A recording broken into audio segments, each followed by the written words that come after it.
lectura de la iniciativa con proyecto de decreto por la que se reforma el primer párrafo y se deroga el segundo párrafo del artículo 373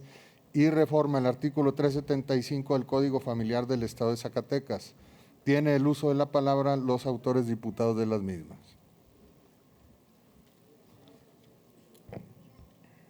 Con su permiso, señor presidente. Adelante, diputado. Es de derecho y de conocimiento público que la Constitución General de la República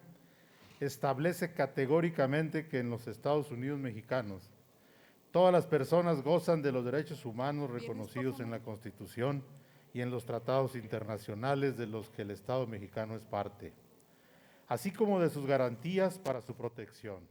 y cuyo ejercicio no podrá restringirse ni suspenderse, salvo en los casos y bajo las condiciones que la misma Constitución establece. Dicho lo anterior, es necesario enfatizar que el artículo primero, quinto párrafo de la Constitución Política de los Estados Unidos Mexicanos señala que, artículo primero, queda prohibida toda discriminación motivada por origen étnico o nacional, el género,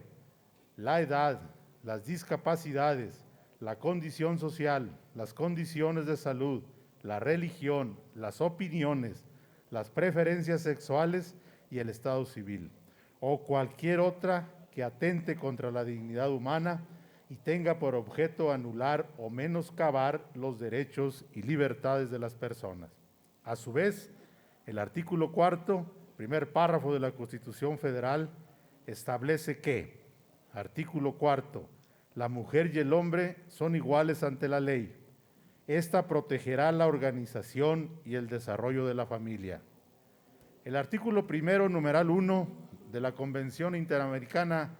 de los Derechos Humanos, también conocido como el Pacto de San José, dispone que, artículo primero, obligación de respetar los derechos. 1. Los estados partes de esta convención se comprometen a respetar los derechos y libertades reconocidos en ella y a garantizar su libre y pleno ejercicio a toda persona que esté sujeta a su jurisdicción, sin discriminación alguna por motivos de raza, color, sexo, idioma, religión o opiniones políticas o de cualquier otra índole, origen nacional o social, posición económica, nacimiento o cualquier otra condición social. El artículo 24 de la misma Convención Americana sobre Derechos Humanos señala que, artículo 24, igualdad ante la ley. Todas las personas son iguales ante la ley, en consecuencia tienen derecho, sin discriminación, a igual protección de la ley. Como se puede apreciar de los referidos artículos antes citados, mismos que gozan de rango constitucional y convencional del derecho humano a la no discriminación, se desprende la noción de igualdad directamente de la unidad de naturaleza de las personas y es inseparable de su dignidad, frente a la cual es incompatible toda situación que por considerar superior a un determinado género conduzca a tratarlo con privilegio o bien a la inversa. Por considerar inferior a otro género, lo trate con hostilidad o lo discrimine del goce de derechos. En este orden de ideas, la jurisprudencia de la Corte Interamericana de Derechos Humanos también ha indicado que en la actual etapa de la evolución del derecho internacional, el principio fundamental de igualdad ha ingresado en el dominio del jus cogens, pues sobre él descansa el andamiaje jurídico del orden público nacional e internacional y permea a todo el ordenamiento jurídico. Por tanto, si las autoridades del país, independientemente de su jurisdicción o nivel jerárquico, se encuentran obligadas a velar no solo por los derechos humanos contenidos en la Carta Magna, sino también por aquellos que están reconocidos en los instrumentos internacionales signados por el Estado mexicano, adoptando la interpretación más favorable al derecho humano, de qué se trate, lo que se conoce en la doctrina como el principio de pro persona. Es claro que mantener normas que de manera automática otorguen la patria potestad o la guardia y custodia de los hijos o hijas en automático a la madre, discriminando al padre por motivos de género, no cumplen con ese mandato constitucional ni convencional. Por lo mismo, recientemente la primera sala de la Suprema Corte de Justicia de la Nación declaró inconstitucionales este tipo de normas,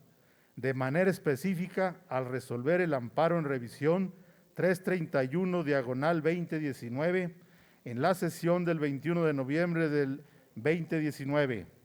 El máximo tribunal constitucional del país declaró la inconstitucionalidad del artículo 282, apartado B, fracción segunda, párrafo tercero del Código Civil del Distrito Federal.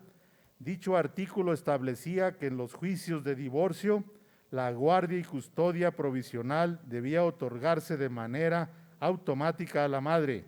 siempre que los hijos fueran menores de 12 años. En su determinación, la primera sala señaló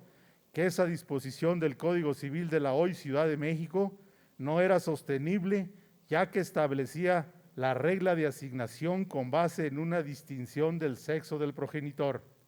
Esta diferenciación se encuadra en una de las categorías sospechosas que enuncia el artículo 1 de la Carta Magna. Por lo tanto, la Suprema Corte determinó que no era posible declarar la constitucionalidad con base en una interpretación conforme si ésta hace una distinción con base en una categoría sospechosa. Esta resolución del amparo en comento se fundamenta en el principio de igualdad y en el interés superior del menor, toda vez que la primera sala determinó que este tipo de normas violentan el principio del interés superior del niño, ya que desplaza la función del juzgador consistente en evaluar las circunstancias particulares de cada caso en concreto para determinar quién es la persona que mejor puede atender las necesidades afectivas y de cuidado del infante. También consideró que la presunción en favor de la madre que establece la norma controvertida no solo reafirma estereotipos de género tradicionales, sino que profundiza el rol de la mujer madre e impide erradicar la concepción de la feminidad tradicional. Pese a lo anterior y ante el avance de los derechos humanos, en Zacatecas aún persiste este tipo de normas que discriminan y violentan el derecho a la igualdad. Clara muestra de ello son los artículos 373 y 375 del Código Familiar del Estado de Zacatecas. Por lo tanto, quienes suscribimos el día de hoy el presente documento, el diputado Héctor Menchaca y la diputada Gaby Pinedo, y el de La Voz, venimos a poner a consideración de esta Asamblea la presente iniciativa con proyecto de decreto por el que se reforma el primer párrafo y se deroga el segundo párrafo del artículo 373 y se reforma el artículo 375 del Código Familiar del Estado de Zacatecas. Los cambios al artículo 373 del mencionado código son para establecer que en lo relativo a la patria potestad, su ejercicio quedará sujeto en cuanto a la custodia y educación de los niños,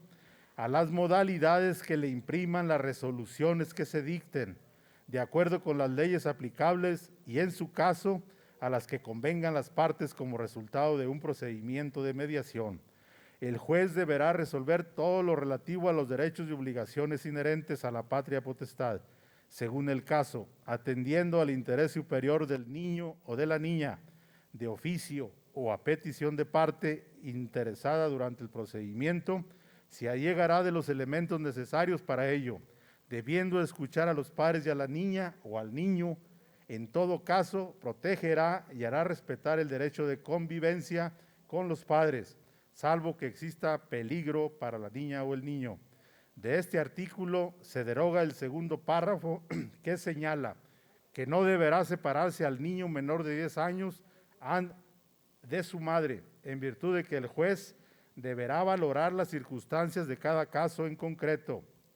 Las modificaciones al artículo 375 son para establecer que cuando los dos progenitores han reconocido al hijo y viven juntos, ejercerán ambos la custodia. Si vivieren separados, el juez deberá resolver todo lo relativo a los derechos y obligaciones inherentes a la custodia según el caso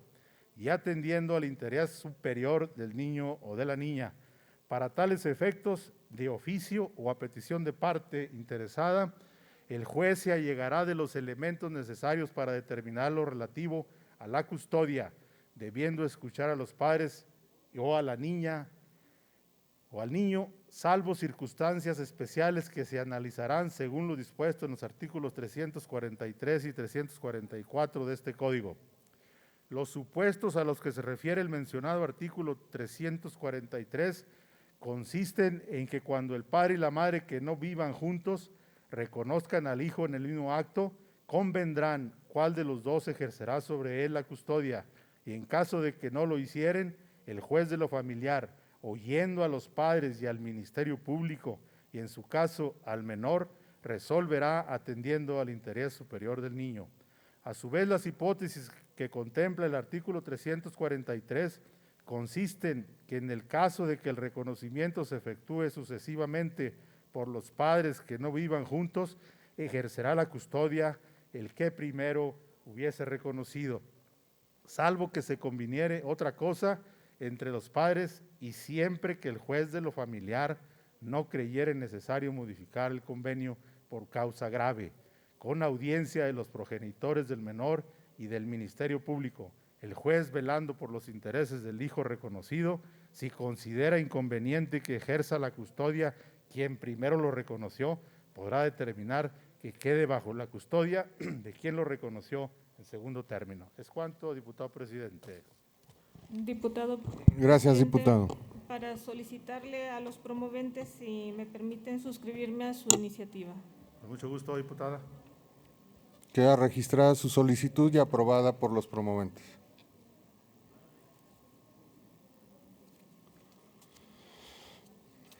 La iniciativa ya leída, se turna su estudio y dictamen a la Comisión de Justicia.